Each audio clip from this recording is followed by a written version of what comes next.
नमस्कार, मी पंजाब डक. आज आहे 9 जानेवारी 2025. मी आहे माझ्या 13 ऑक्टोबरच्या प्लॉटमध्ये आणि या ठिकाणून पाहू शकता हे आपला हरभरा. आणि या ठिकाणून परत शेतकऱ्यासाठी अंदाज देणार आहे. राज्यामध्ये थंडीमध्ये दिवसा देखील झाडाखाली थंडी वाजणार आहे म्हणून हा अंदाज लक्षात घ्यायचा. घरात बसल्यावर देखील थंड जाणवणार हे अंदाज लक्षात घ्यायचा. मात्र राज्यात अंशतः वातावरण ढगाळ राहणार आहे म्हणून हा अंदाज लक्षात घ्यायचा. पाऊस काय येणार नाही, त्याच्यामुळे काही चिंता करायची गरज नाही. फक्त 14 जानेवारी 15 जानेवारी आणि 16 जानेवारीला राज्यात ढगाळ वातावरण राहणार आहे म्हणून हा अंदाज लक्षात घ्यायचा. पूर्व विदर्भ, पश्चिम विदर्भ, दक्षिण महाराष्ट्र, उत्तर महाराष्ट्र, कोकणपट्टी, खानदेश सगळीकडं 13 जानेवारी 14, 15 आणि 16च्या दरम्यान ढगाळ वातावरण राहणार आहे म्हणून हा अंदाज लक्षात घ्यायचा.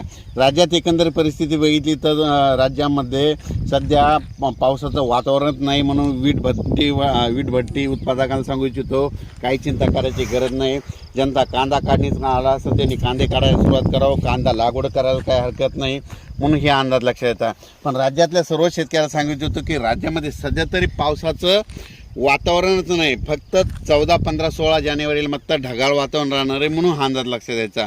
आणि राज्यामध्ये सांगायचं झालं तर आपण हे जे अंदाज देत आहे हे पाहू शकता. मी म्हणत असतो ना, हरभरा असा पेरावा एकरी 50 किलो पेरलेला आहे, इतका दाट पेरलेला आहे. मी म्हणतो ना, पहिले पूर्वज म्हणायचं हरभरा इतका दाट असा, अशी प्लेट फेकली की वर तरंगावा.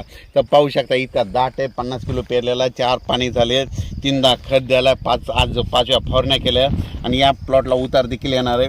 पण राज्यात या ठिकाणून परत शेतकऱ्याला सांगतो की राज्यामध्ये काही पाऊस येणार नाही. फक्त 14 जानेवारी 15 आणि 16च्या दरम्यान मात्र ढगाळ वातावरण राहणार आहे म्हणून हा अंदाज लक्षात घ्यायचा.